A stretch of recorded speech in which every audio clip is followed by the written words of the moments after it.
Até onde estou disposto a ir para realizar meu sonho? Até o inferno. Era o que eu vivia repetindo para mim mesmo. Até o inferno. Eu estava desempregado havia 6 meses. No começo, dizia a mim mesmo que era só uma fase ruim. Todo mundo passa por isso, certo? Enviei currículos como sinalizadores lançados no escuro. Nenhuma resposta, nenhuma entrevista. Só aquelas rejeições automáticas ocasionais que caíam na minha caixa de entrada como um toque de finados. À medida que as semanas viraram meses, o silêncio foi ganhando peso, mais pesado, mais cruel. Cada currículo enviado parecia menor do que o anterior. Menos eu, mais vazio. Eu saí da escola de cinema cheio de sonhos e o peito em chamas, convencido de que estava destinado a algo maior. Eu queria fazer algo que importasse, algo que as pessoas lembrariam. Queria entalhar meu nome nos ossos da história do cinema. Filmes sempre foram mais que entretenimento para mim. Eram sagrados. Cresci no chão, em frente à TV, tremeluzente, encolhida ao lado do meu irmão com um cobertor e uma tigela de pipoca grande demais para os nossos braços. Primeiro filmes bobos, mas, quando fiquei mais velho, meu irmão me apresentou ao mundo do verdadeiro cinema, como ele dizia. Sessões de domingo viraram maratonas noturnas, Spielberg, Carpenter, Kubrick, Jarmusch, até aquelas coisas estranhas do Lynch que faziam a gente rir antes de começarem a nos aterrorizar. Depois que meu irmão partiu, me agarrei ao cinema com ainda mais força, editando, escrevendo e filmando pequenas cenas com equipamentos emprestados. O luto virou impulso ardente. Parecia que a única maneira de mantê-lo comigo era perseguindo os sonhos que compartilhávamos no escuro. Mas sonhos são caros, e idealismo só paga em desgosto. Em vez disso, me vi montando vídeos de casamentos de estranhos para ganhar dinheiro. Passei horas assistindo brindes de champanhe e danças coreografadas piscando na tela. Sentindo como se um pedacinho de mim morresse a cada produto dolorosamente mundano entregue. No 3º mês de desemprego, eu já estava vivendo de economias. No 6º, estava empenhando meu equipamento como se fossem relíquias de família. Meu kit de LED, meu dolly de câmera, até a Super 8 que eu tinha prometido a mim mesmo que nunca venderia. Essa doeu. Era a câmera que eu usei para gravar meu primeiro filme caseiro com Jeremy, meu irmão. Aquele em que transformamos nosso quintal no fim do mundo.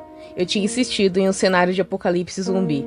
Provavelmente essa filmagem está numa gaveta, em um canto vazio agora. Empoeirada, esquecida. Como eu comecei a me sentir. Eventualmente parei de receber quaisquer respostas de vagas, nem rejeições, só aquele vazio doentio de nada. O tipo de silêncio que parece pessoal. Eu já não era mais cineasta. Era alguém que costumava falar de cinema do jeito que outras pessoas falam de religião. Parecia, para o meu desgosto, que eu simplesmente não tinha nascido para aquilo que eu mais desejava. E então eu encontrei um anúncio enterrado profundamente em um site de empregos que eu nem lembrava de ter salvo. Todas as vagas no site eram para algo criativo. Roteiristas, editores, cenógrafos, artistas conceituais e atores. Nem todos os anúncios eram de empresas. Alguns eram só nomes, pessoas privadas. Vagos, às vezes poéticos, às vezes insanos e estranhos. Busco escultor de memória. Procura-se ator. Precisa estar confortável em ir além do limite. Necessário designer de som para reencenação de memória. Não remunerado. A maioria parecia performance art ou trotes elaborados, como se estivessem sido escritos por lunáticos ou por estudantes de teatro bêbados de absinto. O anúncio que me chamou a atenção dizia simplesmente: procura-se assistente criativo para nova produtora de filmes. Não é necessária experiência. Precisa estar disposto a ir até o fim pela verdadeira arte. Fiquei encarando a tela por mais tempo do que gostaria de admitir. Era uma produtora local, pequena, da qual eu nunca tinha ouvido falar. Bem estranho, porque eu achava que conhecia praticamente tudo sobre a cena local. Aquela frase, ir até o fim pela arte verdadeira, ela se agarrou a alguma coisa profunda dentro de mim. Era pomposa, dramática e estranhamente sincera. Eu quase fechei a página. Eu quase fechei a aba. Fiquei com o cursor parado sobre ela, pronto para encerrá-las e procurar mais um emprego de barista, para o qual eu nunca receberia retorno. Mas então, pensei em todas as noites que fiquei sozinho assistindo Tarkovsky com pizza congelada e avisos de dívida. Em todos os roteiros pela metade no meu HD que ninguém jamais leria.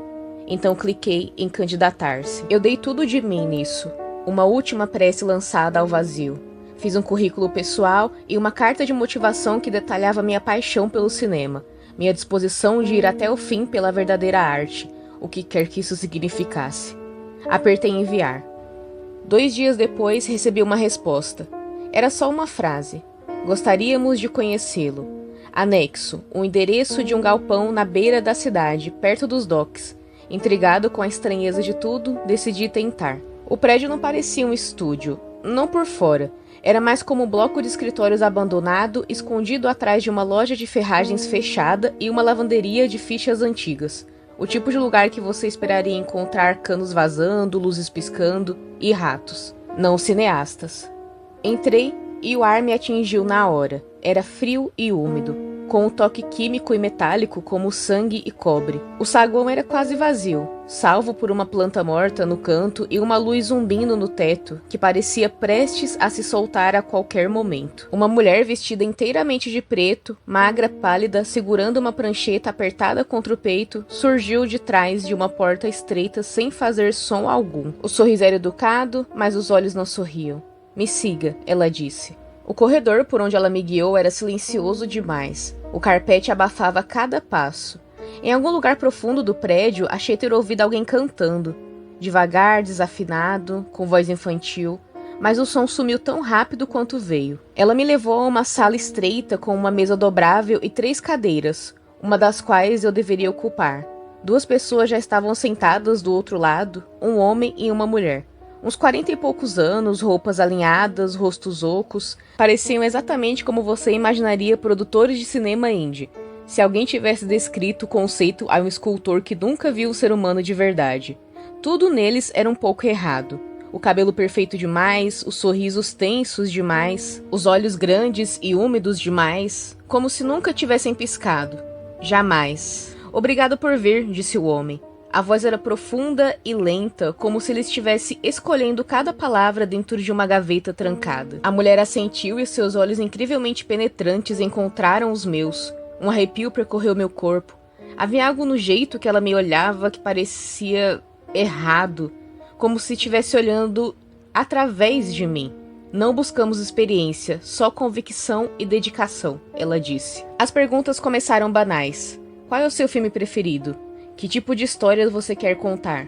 Quais diretores te inspiram?" Respondi o melhor que pude, embora me sentisse idiota no meio do processo. As perguntas não eram realmente para obter informação. Elas estavam observando como eu respondia, não o que eu respondia. Estudando minha boca, meus olhos, minha postura, em alguns momentos parecia que estavam olhando direto para minha alma. Então as perguntas começaram a mudar. "Você já chorou durante um filme? Em qual cena? O que isso tirou de você? Você já viu alguém morrer? De que eram a cor dos olhos dessa pessoa no fim? Você acredita que a dor pode ser bela?" Respondi as perguntas estranhas da melhor forma possível, tentando não deixar que aquilo me abalasse. Eu queria aquilo, de verdade. Se nada mais, se eu não conseguisse fazer algo ali, finalmente teria algo para colocar no meu portfólio. A mulher anotava em traços longos e circulares, o homem se inclinava levemente cada vez que eu hesitava. Eu estava suando, mas não sabia se era de calor ou medo. E então veio a pergunta que ficou presa no meu estômago. "Qual foi a pior coisa que já aconteceu com você?" Seguiu-se um silêncio. Os dois se recostaram ao mesmo tempo, como cobras esperando um batimento cardíaco vacilar. Eu olhei para as minhas próprias mãos, pensando se deveria inventar alguma mentira. Eu me sentia inexplicavelmente desconfortável, mas os olhos deles... Havia algo ali que me dizia que eles saberiam na mesma hora se eu começasse a mentir. Eu podia sentir isso. Finalmente, minha boca se abriu e eu contei. Sobre meu irmão. Sobre ele ter tirado a própria vida. Sobre a culpa que eu carregava. Fiquei surpreso com a quantidade de detalhes nos quais acabei entrando. Como se algo tivesse se rompido e eu não pudesse fechá-lo de novo. A mulher não piscou. O homem sorriu. Não de maneira gentil, mas como se tivesse acabado de provar algo doce e açucarado. A reação dele me repugnou e me deixou ainda mais desconfortável. Obrigada, disse a mulher suavemente. Você nos mostrou o que é capaz de verdade. Na Obscura Filme, trabalhamos apenas com aqueles que ousam ser honestos, mesmo quando dói, mesmo quando ultrapassa sua zona de conforto. Compartilhar algo assim, tão doloroso, com completos desconhecidos, isso exige coragem. E coragem é o que precisamos. O emprego é seu. Algo na forma como eles ouviram, como se agarraram a cada palavra, mexeu comigo. Desconforto, sim, mas também curiosidade. Talvez um impulso mais escuro que eu não queria nomear. Ignorei isso e fiz a pergunta que ainda me intrigava. Sobre o trabalho, o que exatamente esperam que eu faça? O anúncio não era muito específico. A mulher não demonstrou qualquer reação. Seus olhos não exibiam emoção alguma. Esperamos que você faça exatamente o que for necessário para que a verdadeira arte se manifeste. Nada mais, nada menos. Se precisar dirigir, você dirige. Se precisar escrever, você escreve. Se precisar atuar, você atua. Esta é uma oportunidade para você trazer todos os seus talentos à mesa, para crescer até seu pleno potencial.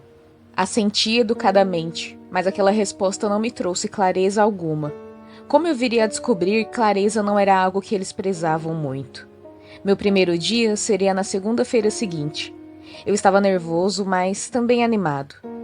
O galpão parecia diferente à luz do dia, menos ameaçador de certa forma, como um cenário depois que o público já foi embora. Mas no momento em que entrei, essa ilusão se desfez. O lugar era mais profundo do que eu lembrava. Além do corredor principal, o galpão se dividia em passagens que não faziam nenhum sentido arquitetônico. Uma delas se curvava de forma sutil e desorientadora. Outra terminava em um beco sem saída que não parecia corresponder ao tamanho do prédio visto de fora. O ar cheirava a poeira, solvente e algo levemente metálico e adocicado. Pessoas circulavam pelo espaço, atores e equipe, eu presumi. No entanto, nenhum deles falou comigo. Uma mulher com um vestido de noiva carcomido estava descalça em um canto chorando nas próprias mãos. Olhei ao redor para ver se alguma equipe de filmagem estava por perto, mas não havia ninguém gravando. Em outra sala, ouvi um grito gutural, cru e longo demais. Quando entrei, um jovem estava sentado de pernas cruzadas no chão, rindo e chorando ao mesmo tempo, como se não lembrasse qual emoção deveria sentir. Ninguém o interrompia, ninguém parecia preocupado. Presumi que ele estivesse apenas ensaiando uma cena. Objetos de cena e figurino estavam espalhados por mesas e cabides. Passei por cima de uma cabeça de manequim pintada inteiramente de preto, com dentes humanos colados ao longo da mandíbula. Um enorme traje de pássaro de papel machê pendia do teto como um enforcado. Uma sala estava cheia de sapatos, centenas de sapatos sem par, organizados por tamanho e estilo. Nenhum deles com aparência de já ter sido usado em alguma filmagem. No corredor fora do estúdio Black Box, passei por uma porta trancada com um cadeado enferrujado. Atrás dela, algo batia, lento e rítmico, como alguém andando de um lado para o outro ou algo mais pesado. Parei. O som cresceu. Quando me inclinei, juro que ouvi respiração, úmida, deliberada, bem do outro lado da porta. Então, uma batida brusca. Uma só. Eu dei um passo para trás, rápido. Ninguém mais reagiu. Um homem passou usando uma máscara de plástico transparente manchada de sangue falso, segurando uma fita VHS com o rótulo Dream Footage 6B. Antes que eu pudesse fazer perguntas, um dos homens da entrevista se aproximou, o de gola alta. Você chegou. Ótimo. Bem-vindo para casa. Por favor, venha comigo. Mal tive tempo de refletir sobre o bem-vindo para casa antes que ele me conduzisse por um corredor longo. Entramos em um pequeno estúdio black box, iluminação mínima, uma câmera antiga, que parecia ter sido arrancada de um set europeu esquecido dos anos 50. No centro da sala, havia uma maquete tosca de uma sala de estar. Sofá, abajur, porta-retratos baratos. Havia algo difuso ali, como se eu já tivesse visto aquelas imagens antes, como vislumbres turvos de um sonho antigo e esquecido. Isso me incomodou. Um ator jovem estava desabado no meio do cenário, mãos tremendo, tentando entrar no personagem. Ou era o que eu supus. O diretor olhou para mim. Você vai ajudar hoje. Pisquei. Ajudar como? Ele me entregou um roteiro. Tinha uma única página. Cena 4, o momento da perda. Um menino recebe a notícia de que seu irmão mais velho se enforcou. O homem desaba, ele grita e chora. Ele não para de gritar. Senti minha respiração travar na garganta. Isso é exatamente o que eu contei a vocês na entrevista, eu disse. O homem de gola alta assentiu. Sim, por isso escolhemos você para esta cena. Minha boca secou. Vocês estão usando o que eu disse... Não, ele me interrompeu, a voz calma. Estamos honrando isso. É o que a verdadeira arte exige. A dor precisa ganhar forma ou apodrece. Você é o único que pode nos ajudar a tornar este momento real. Neste caso, suas memórias são um recurso. Algo que você pode usar a serviço da arte. Isso as torna significativas. Eu queria discutir, eu queria sair dali, mas não saí. Eu precisava daquele emprego, eu precisava que alguma coisa voltasse a importar. Então eu ajudei. Dei observações, instruí o ator sobre como o luto chega em ondas, como o corpo não sabe o que fazer, como as mãos tremem procurando algo para segurar. E quando ele desabou no carpete falso, chorando tão forte que a voz falhou, aquilo pareceu real. Real demais. Assisti a cena repetidas vezes enquanto fazia novas tomadas. O choro, o silêncio, o grito. O grito nunca soava exatamente igual, mas eles não queriam perfeição, queriam brutalidade. Quando acabou, eu me senti esvaziado. No caminho para a saída, passei por um corredor onde 2 membros da equipe sussurravam urgentemente em um idioma que eu não reconheci.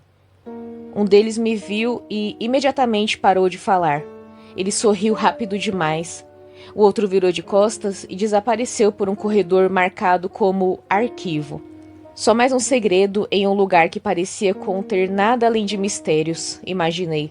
Naquela noite, fiquei acordado, olhos fixos no teto, repassando a cena na cabeça.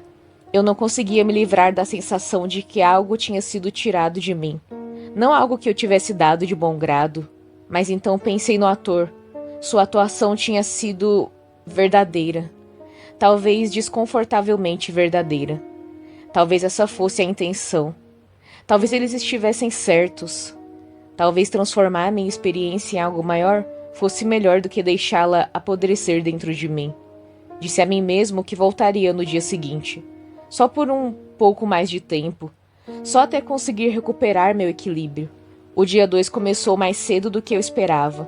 Cheguei e encontrei um bilhete preso com fita silver tape no lado de dentro da porta da frente. Estava escrito em uma caligrafia inclinada: Estúdio 4. Esteja presente. Sem distrações, apenas compromisso. Hoje é o dia da Charlotte. O Estúdio 4 ficava mais ao fundo do prédio, escondido atrás de um corredor ladeado por cortinas pretas e latas de filmes antigas empilhadas como tumbas esquecidas. Passei por um homem usando uma máscara de saco de estopa que não me reconheceu. Uma mulher caminhava descalça pelo corredor, sussurrando falas do rei Lear para si mesma, como ataduras ensanguentadas envolvendo suas mãos. O ar no Estúdio 4 era denso e quente, como se alguém tivesse desligado as saídas de ar horas antes. 2 refletores fortes iluminavam o cenário modesto da sala de estar. Papel de parede rachado, um sofá poído e brinquedos antigos espalhados por um carpete manchado.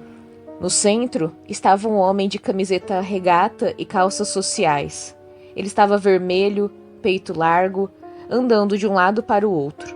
No canto, sentava-se uma garota, 20 e poucos anos, talvez menos, ombros curvados, olhos ocos, o cabelo caía úmido sobre o rosto. A respiração era curta. Quando entrei, um dos homens da minha entrevista apareceu ao meu lado, sorrindo como se estivéssemos prestes a começar um show de mágica. Ele me entregou uma prancheta. Você vai ajudar a dirigir esta cena, ele disse.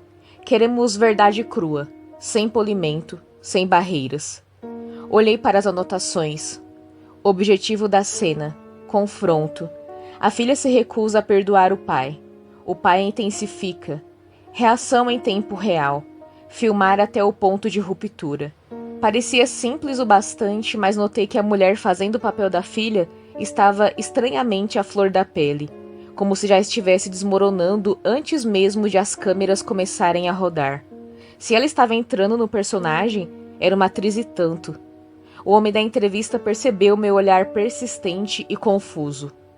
Método, disse ele com um brilho nos olhos que não combinavam com o tom.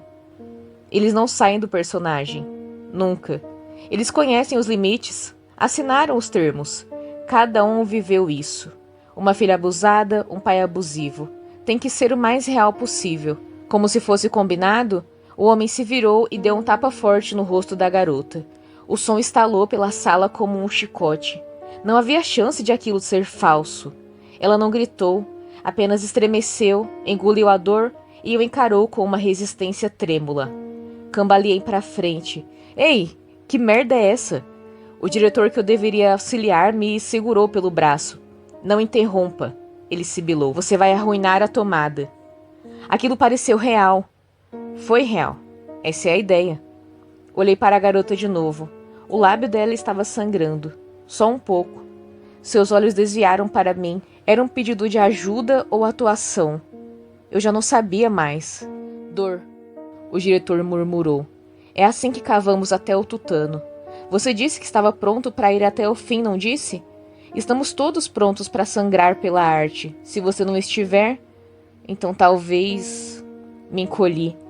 Eu precisava desesperadamente daquilo. E além disso, aqueles atores podiam sair a qualquer momento se quisessem. Eles tinham se inscrito para isso. E eu também. Não havia chance de eu voltar a editar vídeos de casamento. Eles filmaram tudo. Mais tarde, depois que os outros já tinham saído, alguns rindo como se nada tivesse acontecido, outros em silêncio absoluto, sentei sozinho na sala de descanso, uma xícara de café esfriando na minha mão. Eu nem tinha dado um gole. O cheiro amargo embrulhava meu estômago. Foi então que a vi de novo, a atriz da cena. Ela passou lentamente pela porta, como se não quisesse ser vista. Seu rosto estava levemente virado, mas não o suficiente para esconder o inchaço sutil perto do maxilar. Ou seria apenas sombra? Ela mantinha o braço rígido, como se doesse ao mover. Seus olhos encontraram os meus por um breve instante. Um lampejo de dúvida em seu rosto, como se estivesse tentando convencer a si mesma de que tudo aquilo tinha valido a pena. Como se talvez, só talvez, a cena tivesse cortado mais fundo do que ela esperava. Então ela desapareceu pelo corredor, deixando-me sozinho em um silêncio que de repente parecia mais pesado. Comecei a me perguntar no que exatamente eu tinha me metido. Aquilo já não era mais do que eu esperava. Tantas perguntas pairavam no ar e junto delas um medo do que as respostas poderiam ser. Mas, estranhamente, também havia uma curiosidade crescente. Eu queria ficar, não apenas porque precisava do trabalho, mas porque estava começando a entender por que eles chamavam aquilo de arte verdadeira. E essa compreensão me intrigava. Eu queria saber mais. Queria ver até onde eles estavam dispostos a ir. Talvez até onde eu mesmo estava disposto a ir. No terceiro dia, as coisas ficaram ainda mais estranhas. A manhã começou com uma reunião geral no salão de exibição. Embora nenhum filme tenha sido mostrado, fileiras de cadeiras de plástico estavam viradas para um palco baixo, onde os executivos do estúdio finalmente apareceram. 3 deles. Eu nunca os tinha visto antes e algo neles não parecia certo. Eles pareciam errados, rostos lisos demais, como se tivessem sido lacrados a vácuo no lugar. Pele cerosa, quase artificial sobre as lâmpadas fluorescentes zumbindo. Os sorrisos rígidos e idênticos, largos demais. Os olhos do mesmo tom de azul gélido, tão gélido que quase parecia branco. Eles piscavam pouco demais, moviam-se devagar demais, como atores interpretando seres humanos pela primeira vez e quase acertando. Obrigado por virem. disse o do meio. A voz dele era estranhamente profunda, mais profunda do que parecia possível para uma voz humana.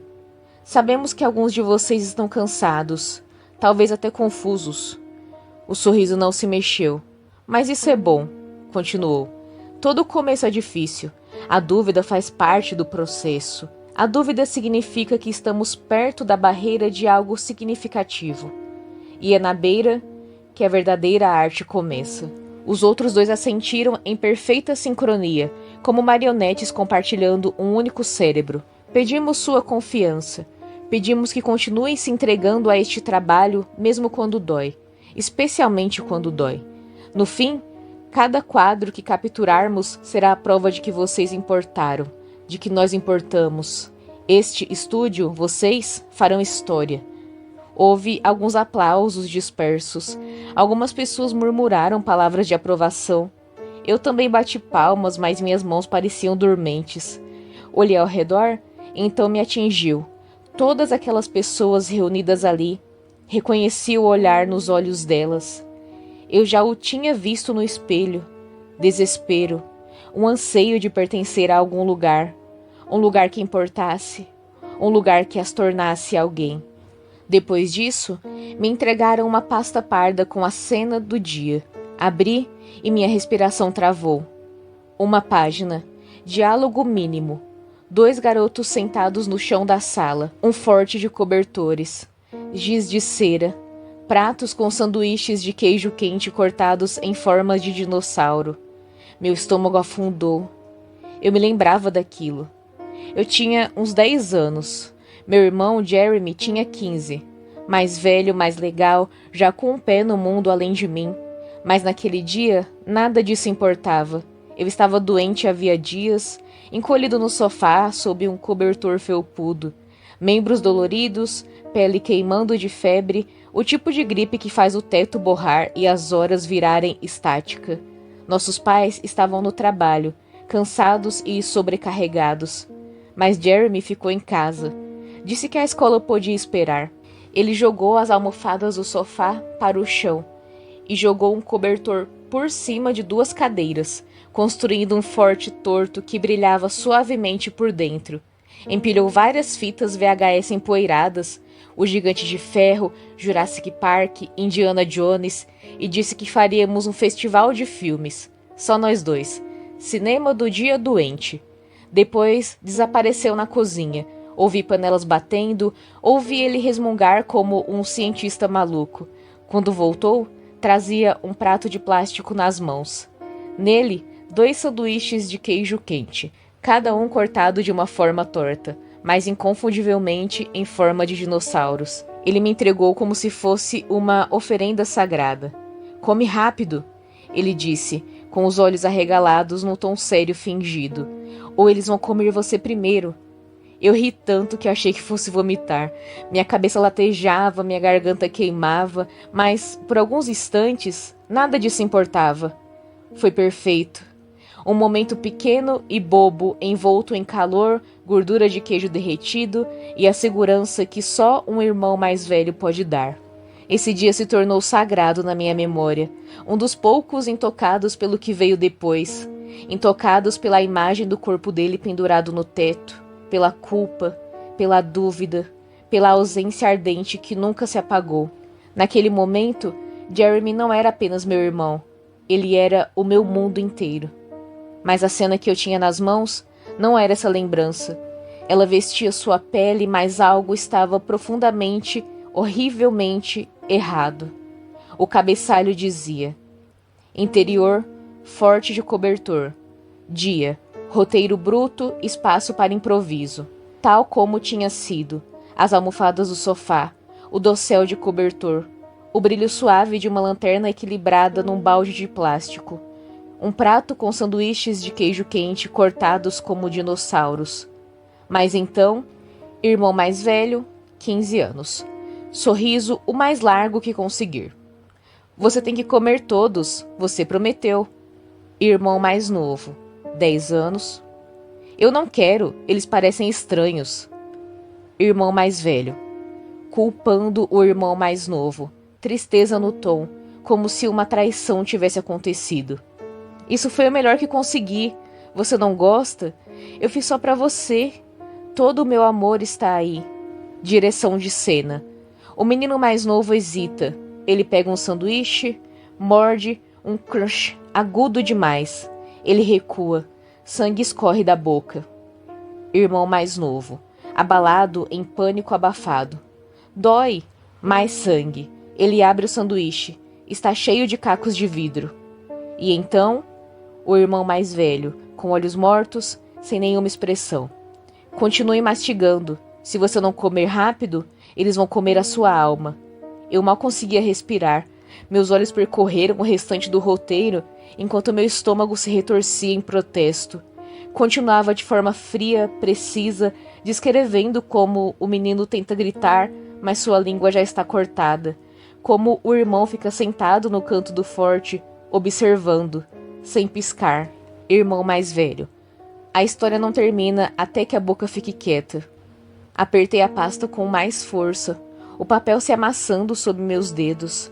Eu queria rasgar tudo, queimar, mas não conseguia parar de ler. Isso era sagrado, essa lembrança, um dos últimos pedaços do meu irmão que não tinham sido distorcidos pela perda.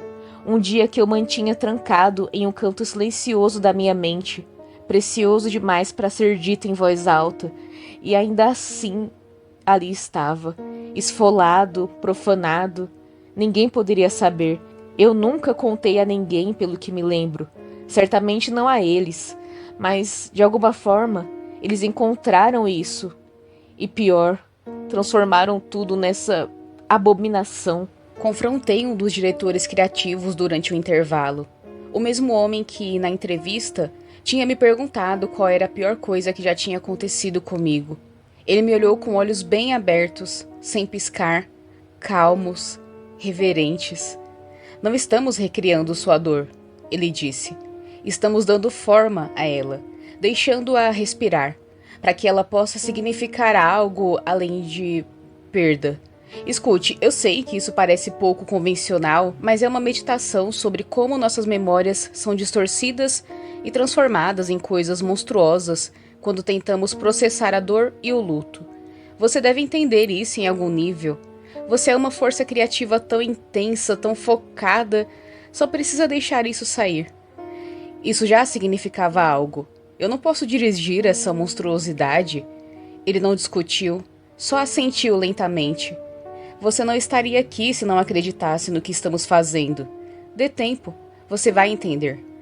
Eu queria gritar, mas não gritei, porque uma parte de mim, uma parte queria ver como eles fariam aquilo, até onde iriam.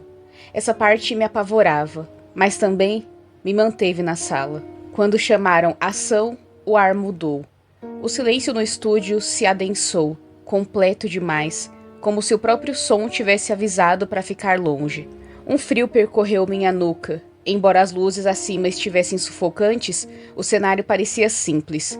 Um forte de cobertura abatido, montado com cadeiras velhas, colchas gastas e almofadas empoeiradas.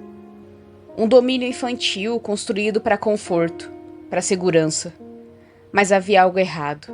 A maneira como as sombras se acumulavam embaixo das cobertas, o jeito como a luz se recusava a tocar os cantos mais distantes, parecia a minha lembrança do forte, mas retratada, como se fosse lembrada por algo que não compreendia o amor por completo.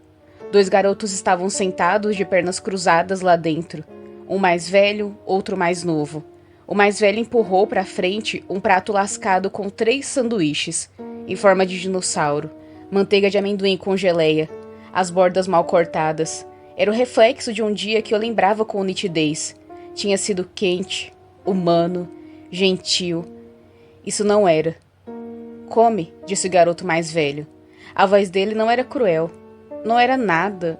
Era oca, como algo falando através dele. O tipo de voz que não vem dos pulmões, mas de trás dos olhos. O garoto mais novo estendeu a mão, hesitante. Pegou um dos sanduíches, um estegossauro, mordeu. Ele fez careta. Crack. Algo brilhou na geleia. Claro, afiado. O menino tossiu e cuspiu na própria palma. Um caco de vidro manchado de vermelho. Meu corpo deu um solavanco, mas eu não me movi. Era real? Ninguém gritou corta. Ninguém estremeceu. A equipe ficou parada, observando, sem piscar, reverente. O garoto mais velho se inclinou, sua voz um sussurro. Continue comendo. Você está comendo dor no almoço. Se não comer, eles vão comer a sua alma. Meu coração parou. Aquilo estava tão errado, então por que eu não impedi? Olhei ao redor. Um dos executivos estava parado atrás da câmera, sorrindo de leve, as mãos cruzadas como um padre em um ritual. Seus olhos não piscavam. O que é isso? Sussurrei, mas ninguém respondeu. Virei de volta para o monitor. O garoto mastigou outra mordida, tremendo. Sangue se acumulava nas gengivas. O mais velho permanecia rígido, olhos escuros, inabalável. Eles não estavam apenas atuando. Eles estavam obedecendo, como se seus movimentos fossem puxados por um fio estendido através dos séculos, como se tivessem pisado em algo antigo, algo que usava pessoas da mesma forma que um violino usa suas cordas. O set vibrava, não de forma audível, mas lá no fundo dos ossos. Uma vibração, uma tensão. O ar parecia consciente. Eu deveria ter gritado, deveria tê-los tirado dali. Em vez disso, sussurrei. Continuem gravando. Porque algo em mim queria ver. Algo antigo, silencioso e enterrado tinha começado a emergir. Um sentimento muito estranho que eu não conseguia resistir. Curiosidade, fome, devoção, verdadeira dedicação à arte? Eu não sabia. Só sabia que não conseguia parar de assistir, por mais errado que aquilo parecesse. Quando a cena terminou, ninguém aplaudiu, ninguém exalou. Os garotos deixaram o set em silêncio, olhos desfocados, passos suaves como sonâmbulos. A equipe entrou e limpou o que só podia ser sangue falso.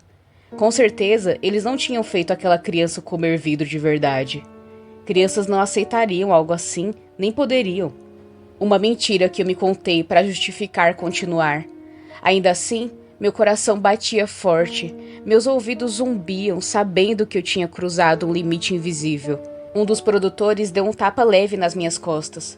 Você fez algo real hoje. Ele sussurrou. Isso é algo raro. Segure isso. A mão dele demorou um momento a mais do que deveria. Eu quis vomitar. Em vez disso, apenas assenti. Naquela noite, fiquei acordado até de manhã, repassando cada detalhe, cada fala. Disse a mim mesmo que o que eu tinha visto era errado, que aquilo não era atuação, mas algo totalmente diferente, algo profundamente errado. Mas uma voz dentro de mim sussurrava outra coisa. Você não impediu, você dirigiu, e parte de você se sentiu viva. No quarto dia, fomos todos convocados para mais uma assembleia. Chamaram de Círculo de Alinhamento Criativo. Ninguém me avisou. Toda a equipe foi empurrada para um amplo estúdio silencioso. Um dos mais antigos, com tetos que se perdiam na sombra e paredes que pareciam levemente queimadas. Havia um cheiro metálico no ar. Não exatamente sangue, mas algo próximo. As luzes acima zumbiam em pulsos rítmicos, como um batimento cardíaco errado. Sentamos de pernas cruzadas em um círculo de cadeiras desparelhadas. Sem câmeras, sem celulares, apenas silêncio e expectativa. No centro estava um dos executivos. O mesmo homem com o rosto liso demais, como se sua expressão tivesse sido esculpida no lugar e depois polida, até que nenhuma emoção pudesse grudar. Ele falou devagar, com um tom tão uniforme que parecia desumano. A arte vive na vulnerabilidade, disse ele. A verdadeira arte não é segura, não é gentil, não é filtrada pelo ego, pelo medo ou pelo conforto. Se você veio aqui para criar segurança, veio ao lugar errado. Se deseja que seus sonhos e vontades sejam realizados, deve se forçar além. Deve ser digno. Sabemos que todos vocês estão aqui porque lhes falta algo, mas nada que vale a pena vem facilmente. Então ele sorriu, não de forma acolhedora, Apontou para um jovem do outro lado de mim, um dos técnicos de câmera. Mal tinha idade para estar ali. Levante.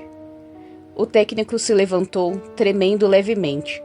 Quem você acha que está falhando com a arte? Quem aqui não demonstra verdadeira dedicação? O garoto pareceu confuso, depois apavorado. Tentou balbuciar alguma coisa, mas o executivo o interrompeu. Aponte para eles. A sala ficou tensa. Devagar, o garoto levantou a mão e apontou para uma mulher sentada ao meu lado. Era uma designer de produção com quem eu tinha almoçado no primeiro dia. Ela não quis redesenhar o cenário para a cena do bebê natimorto. Murmurou. Disse que era exploratório, que parecia errado. A mandíbula da mulher se contraiu. Seus olhos brilharam de fúria. Ela se levantou sem que ninguém pudesse impedir e retrucou, com a voz fria. E você filmou sem piscar, como se aquilo te excitasse. Senti desconforto pelo corpo inteiro. O círculo engasgou.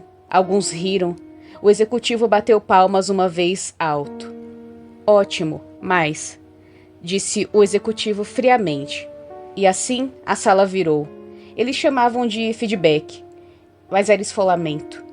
Cada palavra era afiada, cada crítica cortava com crueldade cirúrgica.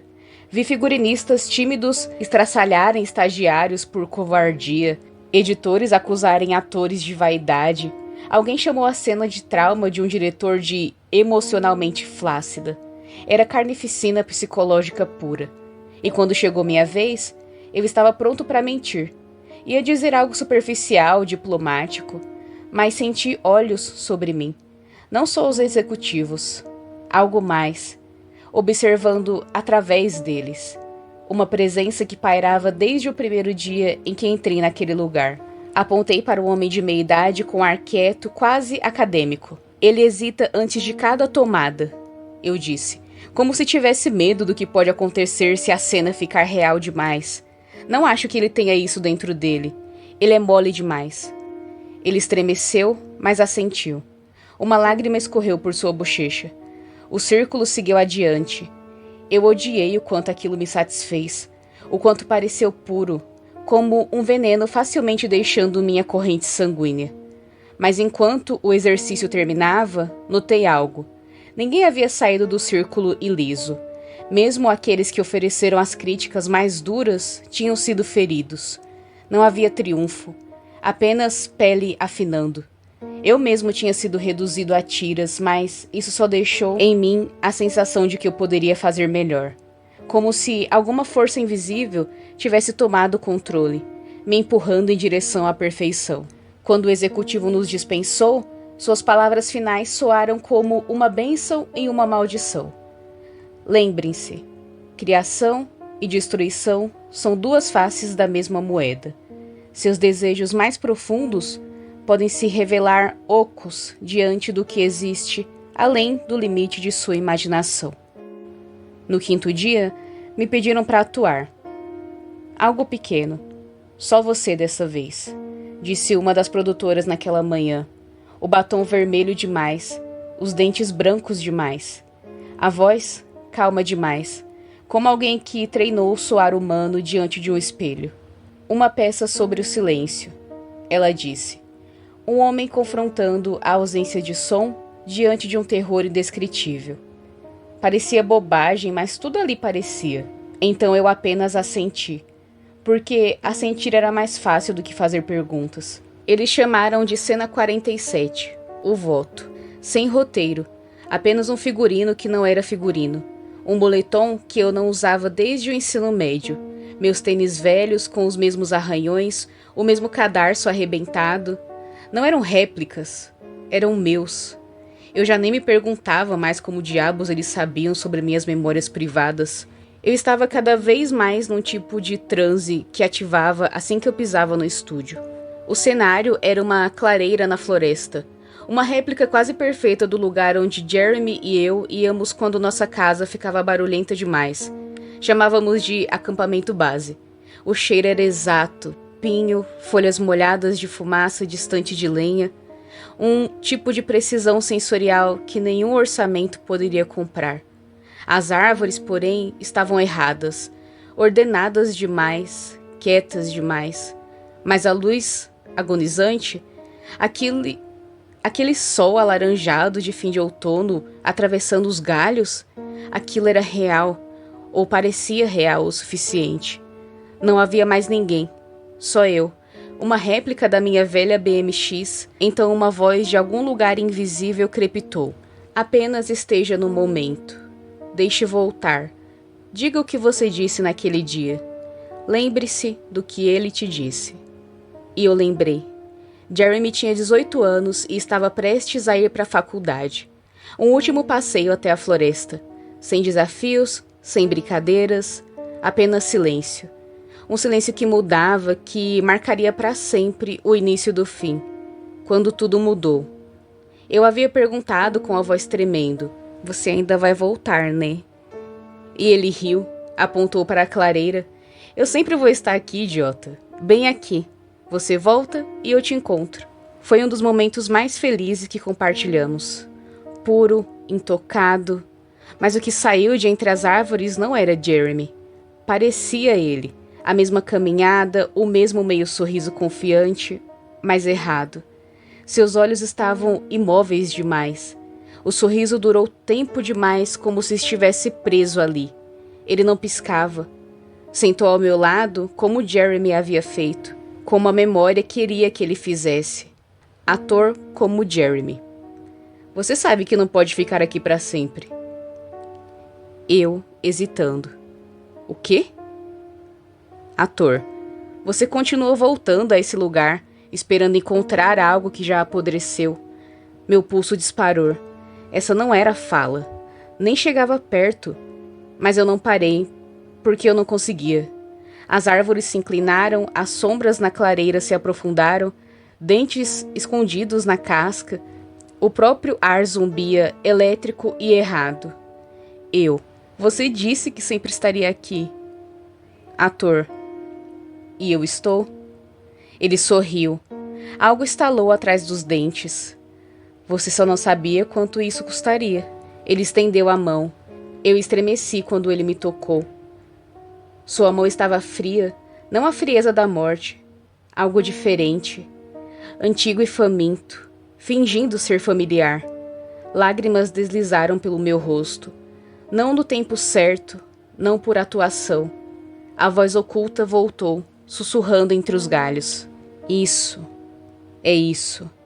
Deixe doer. Deixe sangrar. E eu deixei. As câmeras giravam invisíveis, as árvores tremiam com um zumbido grave, como se a clareira tivesse pulmões, como se o próprio cenário estivesse observando.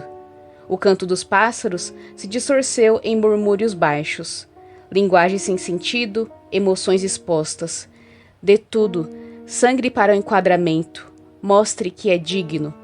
Naquele momento, eu não apenas entendi, eu senti, no âmago do meu ser. Não era sobre atuação, era sobre sacrifício. Estávamos todos sacrificando parte de nós por algo muito maior do que nós mesmos. Nos meses seguintes, perdi cada vez mais noção do tempo. Os dias pareciam flutuar enquanto eu continuava meu trabalho no estúdio. Um dia, do nada, um dos executivos me chamou de lado. Ele usava a mesma máscara que todos eles. O rosto liso demais, o sorriso preciso demais, como se tivesse sido ensaiado ou impresso. Mas os olhos brilhavam como olhos sobre água, vazios, mas escondendo algo imenso sob a superfície. Um lampejo de algo além deste mundo. Você está pronto, ele disse. Pronto para quê? Perguntei. Ele não respondeu. Apenas me conduziu por um corredor que eu nunca tinha visto, embora eu já tivesse andado por aquele prédio centenas de vezes. As paredes pareciam se curvar sutilmente conforme avançávamos, como se a própria arquitetura estivesse tentando se ajustar a uma verdade pesada demais para sustentar. Ele parou diante de uma parede falsa atrás do camarim. Colocou a palma da mão sobre ela. Uma porta se revelou com um sopro de ar quente. Ele se virou para mim e disse suavemente: você já deu o suficiente para merecer um vislumbre. Seja respeitoso lá dentro. Ele observa e ele julga. Às vezes, oferece uma escolha. Então se afastou. Entrei sozinho. A escada descia em espiral apertada, cada degrau úmido de condensação. As lâmpadas acima tremiam violentamente, zumbindo de pânico. No fim, uma porta preta, sem marca, destrancada. Ao atravessá-la, o ar ficou espesso e metálico, doce quase, como açúcar queimado apodrecendo no fogão, com notas de ferrugem, mofo e papel deteriorado. Uma única lâmpada balançava levemente no teto, lançando um brilho amarelado doentio. À primeira vista, parecia um depósito de adereços, com prateleiras abarrotadas, caixas sem rótulo e entulho espalhado. Mas nada ali parecia falso, sem tinta, sem espuma, sem sinais do que aqueles itens fossem feitos para um cenário. Um sapatinho vermelho de criança repousava numa prateleira, coberto de lama seca. Ao lado dele, um ursinho de pelúcia com a orelha rasgada tombava para frente, como se estivesse chorando. Um par de óculos rachados jazia sobre um livro coberto de poeira. Entrei mais. O chão gemeu. Mais objetos surgiram à luz. Um colar quebrado, emaranhado com fios de cabelo, um casaco jogado sobre uma cadeira como se alguém tivesse acabado de tirá-lo. Um celular estilhaçado ainda piscando em uma chamada perdida. Sem rótulos, sem ordem, apenas perda. Ao fundo, um grande quadro de cortiça cobria a parede, repleto de fotos, rostos, mas não atores. Homens, mulheres, crianças, alguns sorrindo, alguns chorando, alguns apavorados. Algumas fotos tinham anotações embaixo. Deu tudo, foi um espetáculo. Foi além do esperado. Não terminou a cena. Aquilo era um relicário, um cemitério. Não eram adereços, mas restos, pertences que tinham sido preservados não para uso, mas porque haviam sido oferecidos, sacrificados. No canto, uma velha televisão de tubo coberta de poeira crepitou e ligou. Estática. Depois, um vídeo em loop. Um jovem, totalmente vestido dentro de uma banheira, balançando o corpo para frente e para trás. Aumentei o volume. Corta quando eu tiver dado tudo. Corta quando eu estiver vazio. Repetido sem parar. Me afastei com a respiração rasa. Este era o lugar onde eles guardavam o que sobrava. Vidas descartadas, verdades aparadas, memórias raspadas como tiras de celuloide. O lugar parecia menos uma sala e mais uma caverna, impossível em tamanho. Cortinas de veludo pendiam como pele esfolada, suas fibras pesadas de sangue antigo. O cheiro era uma sinfonia doentia de cera, mofo, suor e decomposição. Dor tornada matéria. Vitrines alinhavam as paredes, cada uma abrigando algo que um dia pertencera a alguém que já não podia mais. Alguém que tinha dado tudo o que havia para dar. Uma tiara enferrujada, salpicada de sangue, uma sapatilha de balé aberta e encharcada. Frascos repousavam sobre pedestais. Dentes, unhas, pedaços rasgados de roteiro. Um deles continha um globo ocular ainda preso ao nervo óptico, enrolado como um velho rolo de filme. Havia esboços espalhados como oferendas, storyboards de tormento, diagramas de dispositivos que borravam a linha entre cirurgia e arte performática. Anotações rabiscadas sobre limites de dor, perguntas riscadas com tinta em cada margem. O medo é mais forte que a tristeza? Quantas tomadas antes que a alma se fracture?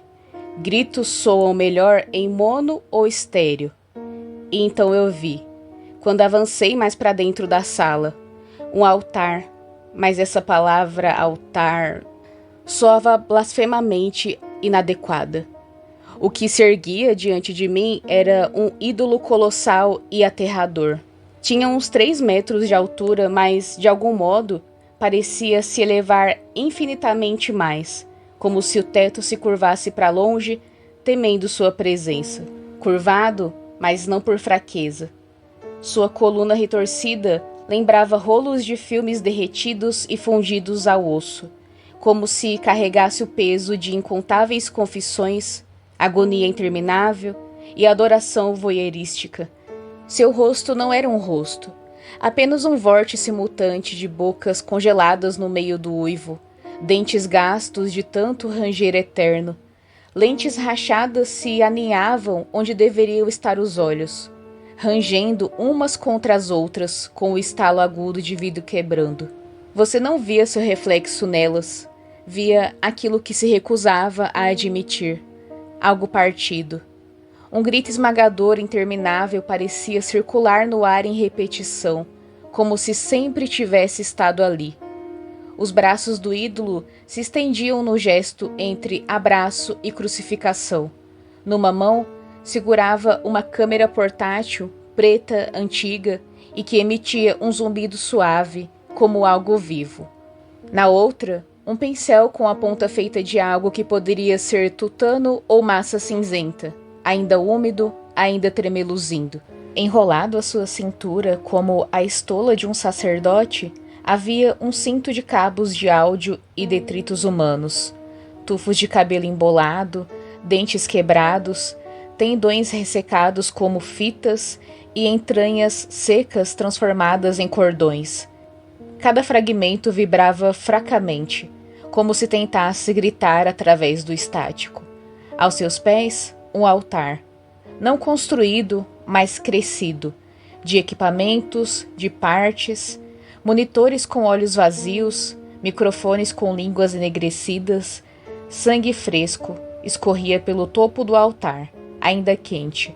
Cinzas caíam em flocos como neve de celuloide queimado, e embaixo dele uma placa enferrujada dizia: Obscura, Santa da Tomada Infinita, Deus do voyeurismo, Padroeiro da reprodução eterna, aquele que captura sua alma nua e gritante, quadro a quadro, aquele que a reproduz para sempre. Sua presença não era vista, mas sentida, como uma enxaqueca por trás dos pensamentos, uma pressão na coluna, a sensação de que a sua vida já não seguia em linha reta, mas em looping. Você percebeu com uma certeza que gelava a alma. Ela sempre estivera filmando, mesmo antes de você nascer, mesmo depois que você se for. Através de mim, a porta gemeu ao se fechar. A fechadura estalou como uma garganta se contraindo. E então as vozes vieram, circulando ao meu redor, subindo pela minha espinha. Aqui é onde o bruto se torna sagrado. Aqui é onde a plateia termina. Aqui é onde a história sangra. Minhas pernas cederam, porque eu finalmente entendi o que era aquele estúdio. Não um lugar para fazer filmes, mas um lugar para oferecê-los, para satisfazer aquilo. Obscura. Os executivos, as pessoas que dirigiam o lugar, todos os atores, todos estavam sob seu feitiço. Ajoelhei diante dele. As palavras ecoaram na minha mente. Aquele que concede aos dignos seu desejo mais ardente. Não sei por quanto tempo permaneci ajoelhado diante do altar. Segundos, minutos, horas. O tempo ali tinha ficado elástico. Estava puxando, dobrando, se desfazendo nas bordas. Os monitores piscavam, exibiam fragmentos da minha vida, superexpostos e esmagados como memórias moribundas. Mas então, o ar tremeu, e Obscura se levantou. Não cintilou, não se curvou, mas ergueu-se por inteiro. Ele se desdobrou como uma catedral desabada sendo puxada para a vertical por mãos invisíveis. Os tendões de película ao longo de sua espinha se retesaram até estalar. As lentes em seu rosto giraram freneticamente, projetando constelações impossíveis de luto e memórias por toda a sala do altar. Cada passo que dava pulsava no meu peito como uma batida de tambor feita do meu próprio sangue. E então ela falou, não com palavras, mas com imagens, com cenas queimadas no meu crânio, mais rápidas do que eu poderia processar, mais profundas do que eu poderia esquecer. Jeremy, meu irmão, 16 anos.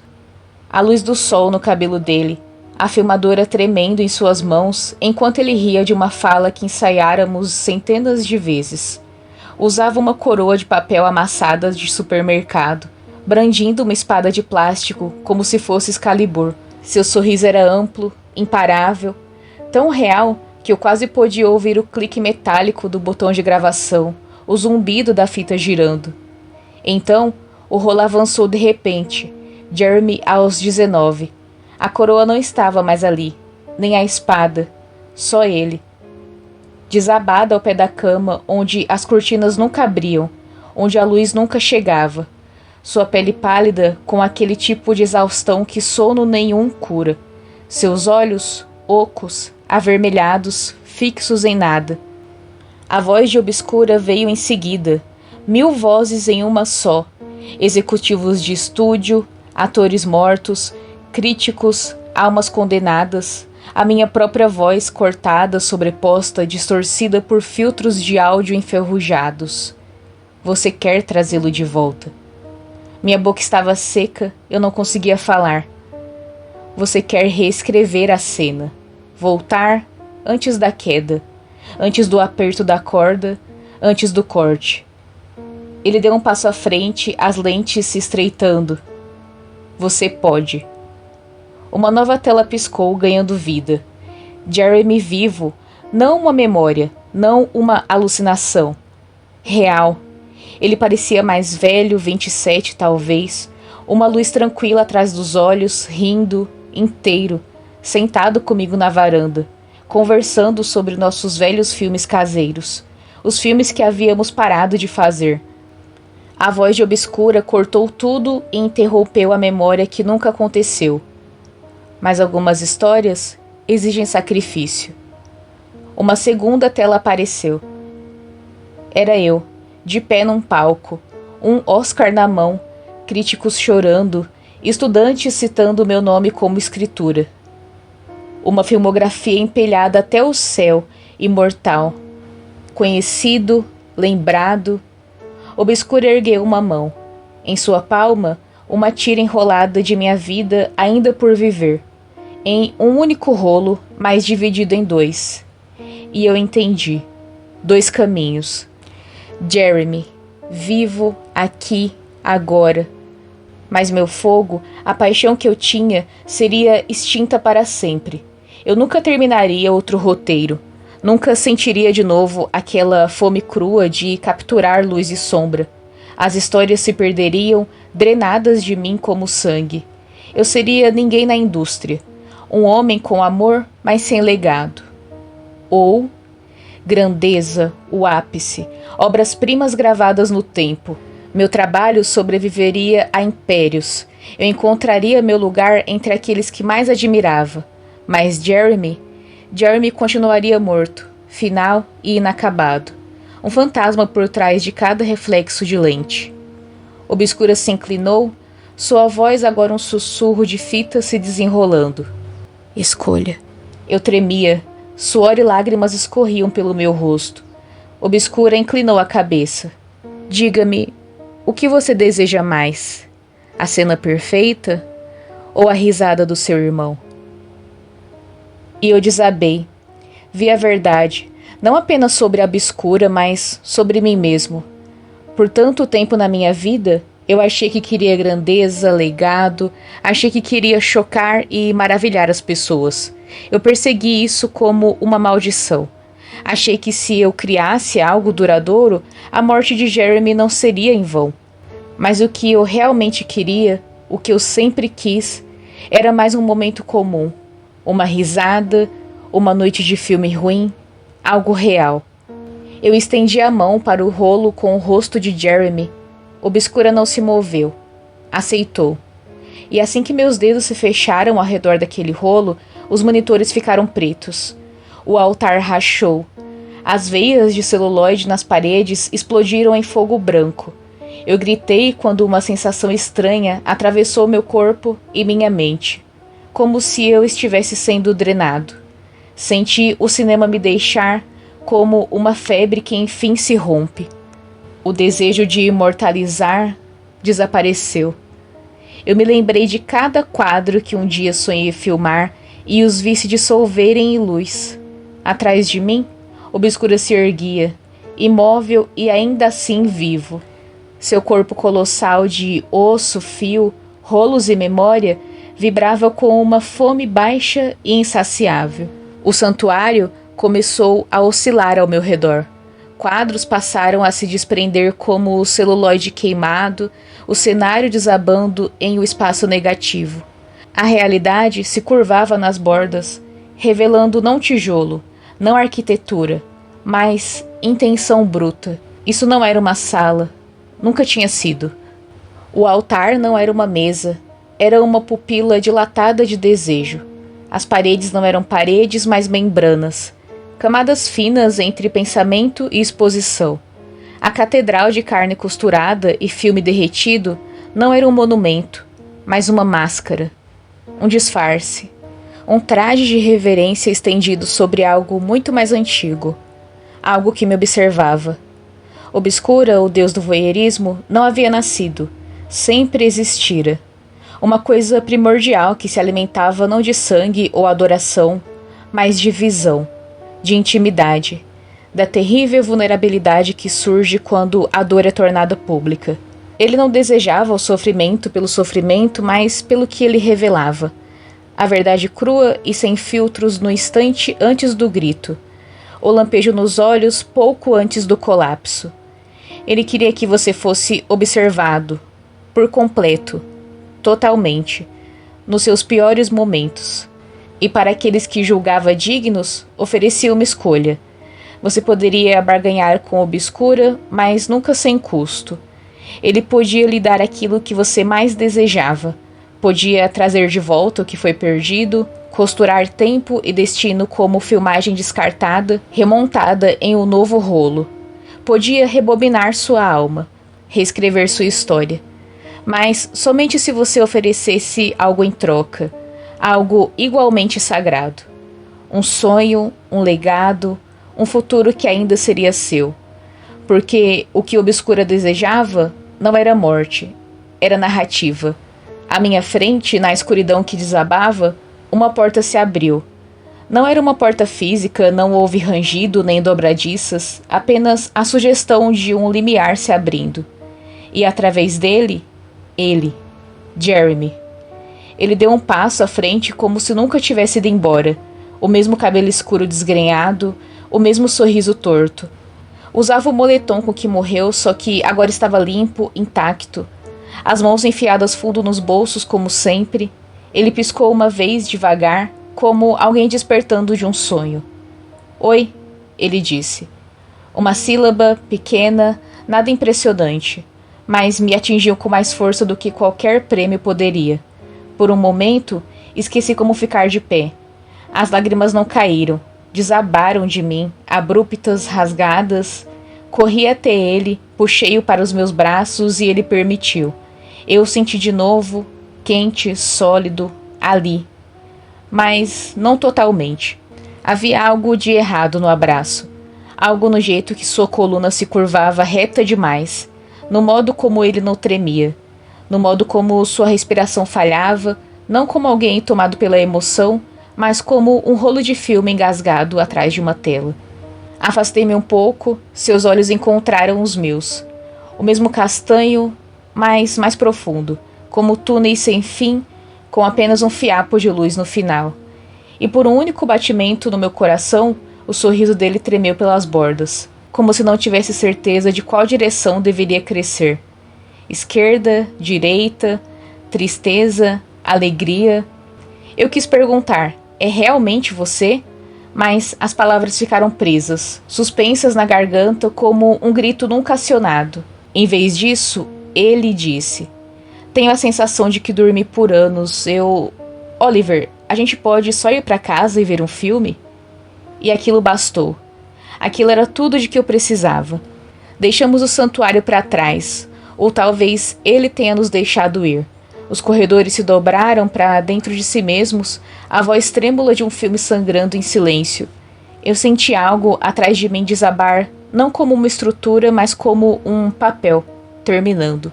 Obscura não fez som algum, nenhuma declaração final, nenhum sinal de saída. Apenas o clique suave de um obturador se fechando. Mudamos para longe da cidade. Eu arrumei um emprego tranquilo numa loja de ferragens. Jeremy trabalha de casa. Diz que faz suporte técnico. Mantém as cortinas fechadas e, às vezes, eu o pego murmurando sozinho no escuro, gravando algo, reproduzindo algo. Algumas noites eu ouço sua risada ecoando do porão. É a dele na maior parte, mas, uma ou duas vezes, ela falha, deforma, como se estivesse sendo dublada a partir de uma fita danificada. E o sorriso dele sempre permanece um segundo a mais do que deveria. Eu sei que ele não voltou por completo, talvez nem pela metade, mas ele lembra do meu aniversário. Ele cantarola as músicas que amávamos quando pensa que eu não estou ouvindo. Ele ainda me chama de diretor do mesmo jeito que fazia quando éramos crianças. Isso vale alguma coisa, não vale? Não vale? Às vezes eu penso no que deixei para trás, nos filmes que nunca farei, na obra-prima que nunca será escrita, no nome que jamais gravarei na espinha da história. Eu estava destinado a ser lembrado, mas troquei tudo isso, por ele. Ou por algo que lembra ser ele. E talvez essa seja a parte mais assustadora. Eu estou bem com isso, porque eu passei a entender algo sobre a câmera, sobre a lente. Ela não apenas registra, ela cria. Ela encontra aquilo que você mais ama e então pergunta o que você daria para vê-lo de novo. Para senti-lo de novo, ao seu lado, mesmo que seja uma cópia, mesmo que não seja o original.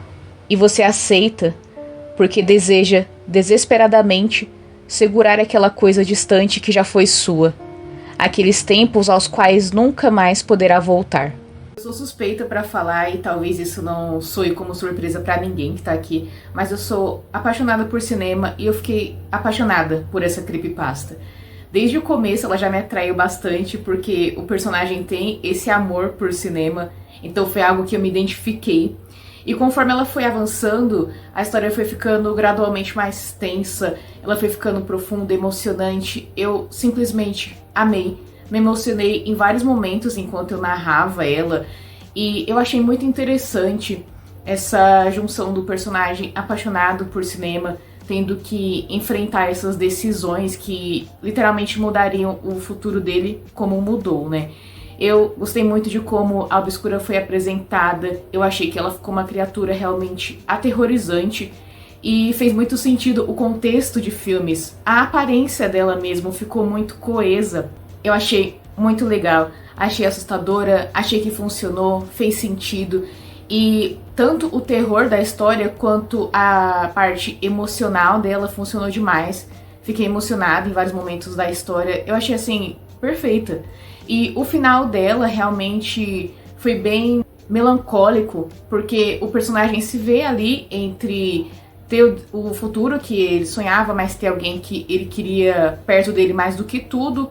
Ele escolhe trazer o irmão, mas fica ali implícito, quase certo, né, que não foi o irmão dele que voltou. Foi algo vestindo as roupas e imitando o irmão dele. Mas a falta que ele sente é tão grande que pra ele tá bom. Para ele tá bom ser essa criatura que parece que não é o Jeremy, mas que finge ser, que lembra das mesmas coisas, que age da mesma forma, mas mesmo assim a gente vê que fica ali essa dúvida, que ele praticamente sabe que não é o Jeremy, e tem esses comportamentos estranhos, né, que a gente fica pensando, será que a entidade foi realmente honesta? Será que o Jeremy só voltou? Ou esse Jeremy, entre aspas, tá tramando algo, né, de mal, porque ele fica ali cochichando à noite. Eu achei, assim, uma história perfeita, funcionou demais, um final coeso, um final emocionante, que fez todo sentido. Eu espero que vocês tenham gostado dessa creepypasta, tanto quanto eu gostei. Deixe aí nos comentários o que você achou. Deixe uma curtida, se inscreva aqui no canal para fortalecer meu trabalho. Aqui no canal eu trago histórias, podem ser nesse formato de creepypasta, ou histórias curiosas, histórias de filmes. Deixe sugestões aí, se você tiver também, tá bom? Muito obrigada por estar aqui. Eu sou a Dai e até a próxima.